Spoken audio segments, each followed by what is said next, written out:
મહાનુભાવ રાઠોડ સાહેબે મારા વિશે એક બે કમેન્ટ કર્યા છે. હવે કઈ રીતે કોને લેવાનું છે એનો વિષય છે. આજના કાર્યક્રમના અધ્યક્ષ કલેક્ટર સાહેબ, કમિશનર સાહેબ, એસપી સાહેબ માંથી કલેક્ટર સાહેબ કોઈ બીજી શેડ્યુલને કારણે નહીં આવી શકે. કમિશનર સાહેબ 2-5 મિનિટમાં પહોંચે છે. એસપી સાહેબ 12 વાગે આવશે. એટલે આપને માહિતગાર કરું છું એટલા માટે. મિત્રો, અત્યારે મારો ટુ ધી પોઈન્ટ વાર્ષિક અહેવાલની બાબતની રજૂઆત છે, વાત છે. એટલે હું ત્યાં સુધી જ મર્યાદિત રહીશ. પણ સુરેન્દ્રનગર જિલ્લાની મોટામાં મોટી કોલેજ, જૂનામાં જૂની કોલેજ, એમાં મંચસ્થ મહાનુભાવો, સામે બેઠેલા મહાનુભાવો, કોલેજના સ્ટાફ મિત્રો અને વિદ્યાર્થીનીઓ એ બધાના આ કાર્યક્રમમાં, વાર્ષિક ઉત્સવમાં, પારિતોષિક વિતરણમાં સ્વાગત છે. એસી કુલિંગ બરાબર કોઈ ટેકનિકલ કારણથી નથી થઈ રહ્યું છે, એટલા માટે કોલેજ વતી અને હોલ વતી ક્ષમા માગું છું. અમે એના માટે પ્રયત્નશીલ છીએ કે કંઈક રસ્તો નીકળે. મિત્રો, 70 વર્ષની ઉજવણી છે, 1 વર્ષની ઉજવણી છે. 70 વર્ષમાં તો કોલેજે કેબિનેટ મિનિસ્ટરથી લઈને આઈએસ સુધી આપણી કોલેજથી બહાર આવ્યા છે એવા વિદ્યાર્થીઓ છે, તારલાઓ. અત્યારે હું માત્ર વાર્ષિક અહેવાલની વાત કરીશ. મિત્રો, આપણી કોલેજમાં વિવિધ પ્રવૃત્તિઓ ચાલતી હોય છે. એમાં સરકારના પ્રકલ્પ અંતર્ગત સપ્તધારા હોય છે, જેમાં 7 ધારાઓ હોય છે. એમાં જ્ઞાનધારા અંતર્ગત વક્તૃત્વ, નિબંધ લેખન, પોસ્ટર મેકિંગ, કાવ્ય પઠન એવી 4 પ્રવૃત્તિઓ થયેલ છે. નાટ્યધારા અંતર્ગત કુલ 5 પ્રવૃત્તિઓ થયેલ છે. રંગકળા કૌશલ્ય ધારા અંતર્ગત 4 પ્રવૃત્તિઓ થયેલ છે. સૃજનાત્મક ધારા અંતર્ગત 9 પ્રવૃત્તિઓ થયેલ છે. ગીત સંગીત નૃત્ય ધારા અંતર્ગત 10 પ્રવૃત્તિઓ થયેલ છે. સામુદાયિક સેવા ધારા એના અંતર્ગત 5 પ્રવૃત્તિઓ થયેલ છે. અને ખેલકૂદ ધારા અંતર્ગત 37 પ્રવૃત્તિઓ થયેલ છે.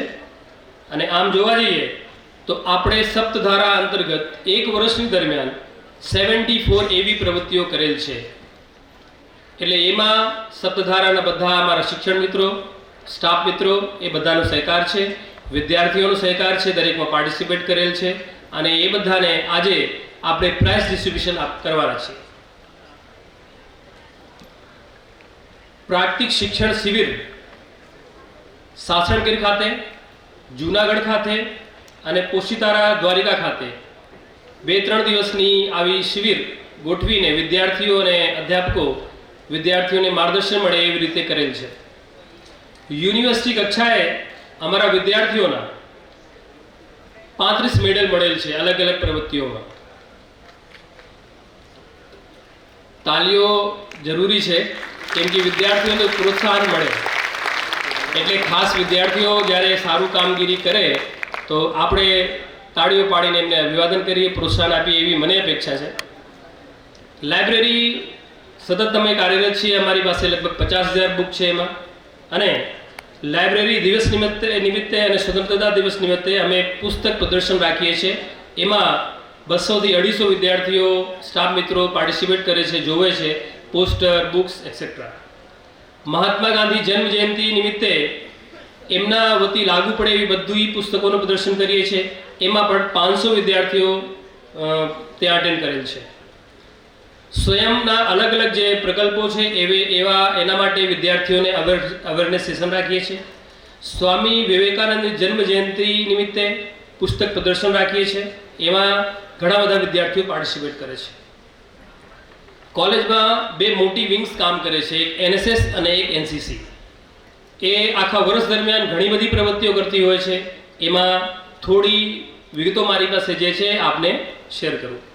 NSS માટે ઓરિએન્ટેશન પ્રોગ્રામ, તિરંગા યાત્રા, વૃક્ષારોપણ, આઝાદી કા અમૃત મહોત્સવ, સ્પોર્ટ દિવસ, NSS દિવસની ઉજવણી, એનએસએસ દિવસની યુનિવર્સિટી લેવલની સ્પર્ધા, એનએસએસ દિવસની રાજ્ય કક્ષાની સ્પર્ધા, કોલેજ કેમ્પસ સફાઈ, સ્વચ્છતા અભિયાન, પ્રાંત કચેરી વઢવાણના સહયોગથી મતદાર જાગૃતિ કાર્યક્રમ, કોલેજ કક્ષાની વક્તૃત્વ સ્પર્ધા, પ્રજાસત્તાક દિવસની ઉજવણી, એનએસએસ કેમ્પ ચમારત ગામ ખાતે 1 અઠવાડિયાનું આપણે કરેલ છે.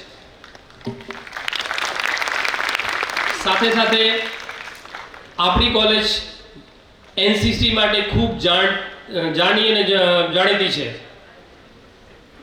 હાલમાં રાજકોટના આઈએએસ એવા કમિશનર સાહેબ તુષાર સુમેરા સાહેબ આપણી કોલેજના ભૂતપૂર્વ વિદ્યાર્થી છે અને જ્યારે એમની જોડે મારી વાતચીત થઈ તો એમનો એનસીસી કાર્ડ યાદ કરતા હતા કે અમે એનસીસીમાંથી ખૂબ ડિસિપ્લિન અને એમના જે ગુરુ હતા ગોહિલ સાહેબ એ આખી કોલેજને ભૂલીને એમના એનસીસીના ગુરુને યાદ કરતા હતા અને એવું કહેતા હતા કે હું એનસીસીના એ સાહેબને હજી પણ પગે લાગવા વર્ષમાં એકવાર જાઉં છું.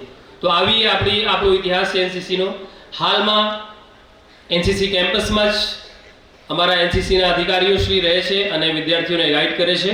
ડૉક્ટર પરાશર વ્યાસ એનસીસીના એનઓ છે. એવી જ રીતે એનએસએસના એનઓ ડૉક્ટર સાતપરા અને ડૉક્ટર ચંદ્રિકાબેન છે અને એમાં અમે સતત કાર્યરત છીએ. 160 વિદ્યાર્થીઓની સીટો હોય છે, એ ફૂલ ભરાઈ જાય છે. વિદ્યાર્થીઓની પડાપડી હોય છે એનસીસી માટે. હવે એમાં અમે ઈબીએસપી કેમ્પ જૂનાગઢ ખાતે અમે અટેન્ડ કરેલ છે. 6 વિદ્યાર્થીઓ એમાં ગયા હતા. ટીએસસી કેમ્પ જૂનાગઢ ખાતે બીજા 6 વિદ્યાર્થીઓ ગયા હતા. સીએટીસી કેમ્પ જૂનાગઢ ખાતે 9 વિદ્યાર્થીઓ ગયા હતા. એએસી કેમ્પ ધ્રાંગધ્રા ખાતે 4 વિદ્યાર્થીઓ. એલસી કેમ્પ નાસિક મહારાષ્ટ્રમાં 2 વિદ્યાર્થીઓ. આઈડીએસએસસી કેમ્પ કોલ્હાપુર ખાતે 3. સીએટીસી કેમ્પ 4 આરડીસી જામકંડોરણા અમદાવાદમાં 2 જગ્યા થયેલ છે. 34th ઓલ ઇન્ડિયા જીવી માલવંકર શૂટિંગ સ્પર્ધામાં ભોપાલ મધ્યપ્રદેશ ખાતે આપણા 2 વિદ્યાર્થીઓ ગયા છે. એસએનસી કેમ્પ તુરા મેઘાલય ખાતે 2 કેડેટ્સ ગયા છે. એટીએસટીસી કેમ્પ કોલ્હાપુર મધ્યપ્રદેશ ખાતે 89. એનસીસી દ્વારા અલગ અલગ કરેલ દિવસો: ઓરિએન્ટેશન પ્રોગ્રામ, વોટર દિવસ, અર્થ દિવસ, યોગા દિવસ, તિરંગા યાત્રા, સ્વતંત્રતા દિવસ, પ્રજાસત્તાક દિવસ અને વિદ્યાર્થીઓને માન સન્માન સમારોહ એ આપણે આવતીકાલે છે જ.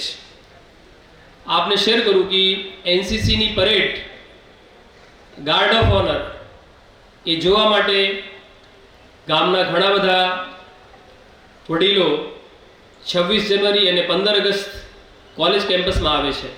અને હમણાં જ આપણા માનનીય એસપી સાહેબ એક કાર્યક્રમમાં અમારા કોલેજમાં પધાર્યા તો એમને વિદ્યાર્થીઓને એનસીસીના જે કામકાજ અને ગાર્ડ ઓફ ઓનરની પ્રવૃત્તિ હતી એ ખૂબ બિરદાવી અને મને પર્સનલી કીધું કે સાહેબ આ લોકોને આગળ આમાં શું કરી શકાય એવું માર્ગદર્શન માટે મને બોલાવજો.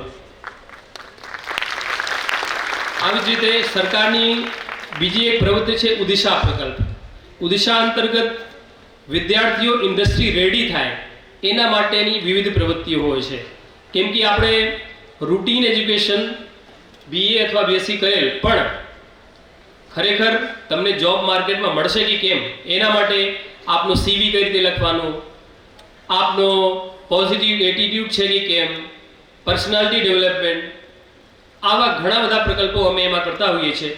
હાલમાં basic English course, interpersonal skill course, positive attitude, CV writing, reading skill અને મોટા મોટો આ 12 માર્ચે જ આપણે જિલ્લા કક્ષાનો એક જોબ ફેર કરેલ છે જેમાં 900 વિદ્યાર્થીઓ, 15 કંપની અને 90 વિદ્યાર્થીઓ સિલેક્ટ થયેલ છે. જેવી રીતે યુજીસી નામ હતો એને હવે સરકારે બદલ્યું છે લગભગ અને રૂસા કરીને આપણે સમજીએ છીએ. તો રૂસા અંતર્ગત અમે 45 કલાકનો બોમ્બે સ્ટોક એક્સચેન્જ સાથે, ઇકોનોમિક્સ ડિપાર્ટમેન્ટ સાથે, બેન્કિંગ અને મ્યુચ્યુઅલ ફંડનો એક કોર્સ બધા વિદ્યાર્થીઓ પાસે કરાયેલ છે અને વિદ્યાર્થીઓ બેન્કિંગ અને મ્યુચ્યુઅલ ફંડ અને ઇન્વેસ્ટમેન્ટમાં રસ લે, સમજે નાની એજથી, એ અમારો હેત હતો. ફિનિશિંગ સ્કૂલ એ પણ પ્રકલ્પ સરકારનો છે. ફિનિશિંગ સ્કૂલનો હેતુ છે કે જ્યારે તમે સ્કૂલ પૂરી કરો તો ફિનિશ કઈ રીતે કરવાનું. એટલે જેવી રીતે ક્રિકેટ મેચમાં હોય છે ને કે છેલ્લા બોલમાં 5 રન જોઈએ તો શું કરવું પડે? સિક્સર જોઈએ જ. એવી જ રીતે ફિનિશિંગ સ્કૂલનો કોન્સેપ્ટ છે કે તમે તમારું ગ્રેજ્યુએશન પૂરું કરો તો ફિનિશ કઈ રીતે કરો. એટલે આપણે ગુજ્જુ ઇંગ્લિશ બોલતા હોઈએ એટલે એ ઇંગ્લિશ રિફાઇન કરવાની તક મળે એના માટે ફિનિશિંગ સ્કૂલ છે. 80 કલાકનો બહારથી ટ્રેનર આવે અને એ આપણા કેમ્પસમાં વિદ્યાર્થીઓને માર્ગદર્શન આપે, એક્ટિવિટી સાથે, ટીચિંગ સાથે, ઓનલાઈન મોડલને યુઝ કરીને દરેક રીતે આપણે કરીએ છીએ. આ વખત આપણે કરેલ છે અને વિદ્યાર્થીઓને લાભ મળેલ છે. સાયબર ક્લબ, જેમ તમને ખબર છે કે અત્યારે સાયબર સિક્યોરિટી, સાયબર અવેરનેસ ખૂબ જરૂરી છે. ગમે તે તમને OTP માંગે, ગમે તે તમને લિંક મોકલે અને ગેરમાર્ગે દોરે. તો મિત્રો, એના માટે સરકારનો જે પ્રકલ્પ છે સાયબર ક્લબ અંતર્ગત અમે ઇઝી રાઇટિંગ કોમ્પિટિશન, 1 દિવસીય workshop, social media and mental health, quiz competition, digital intellect in cyber awareness, online webinar, cyber law privacy, student cyber security training program, seminar, save digital India, role of youth in cyber security, quiz, નિબંધ and poster presentation આ કરેલ છે. IIC cell છે અમારી પાસે, institution innovation council, એમાં પણ અમે સતત કાર્યરત છીએ. Awareness program, block coding certificate course 10 દિવસનો અમારા વિદ્યાર્થીઓ કરેલ છે. World entrepreneur day case study presentation competition થયેલ છે. EDC ટ્રેનિંગ થઈ છે. ઇનોવેશન અંતર્ગત 4 વિદ્યાર્થીઓને 40,000 રૂપિયા ગ્રાન્ટ મળેલ છે. ઇનોવેશન ઇન્સ્પિરેશન ડે સેમિનાર ઉજવ્યો છે. National pollution control day, national energy conservation day,